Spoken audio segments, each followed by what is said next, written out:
ऍडव्हर्टाइजमेंटच्या अगोदर एक general notification म्हणा किंवा आरटीआयच्या माध्यमातून माहिती पडलं की आता जागा येणार आहे. त्यानंतर कितीतरी दिवसानंतर ऍडव्हर्टाइजमेंट आली आणि त्यानंतर जो एक मोठा स्पॅन होता, खूप दिवस परीक्षाच झाली नाही.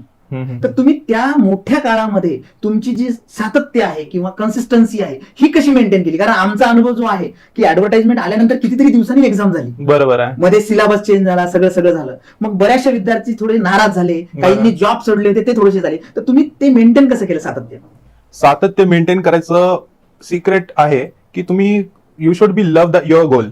तुम्ही जेव्हा ध्येय वेड्या झाले बरोबर तर तुम्हाला डिस्ट्रॅक्शन येणार जाणार, त्याच्याशी खूप घेणं देणं नसणार. आणि जेव्हा तुम्ही एक गोलला फोकस्ड असतात तर कन्सिस्टन्सी ऑटोमॅटिकली राहत जाते, कारण की तुम्हाला त्याच्याशिवाय तुम्हाला गोल प्राप्ती होणार नाही. ते तर तुम्हाला माहिती असते, म्हणजे आपल्या आत्म माहिती असते स्वतःला. तर अशा पद्धतीने मी माझी कन्सिस्टन्सी ठेवली.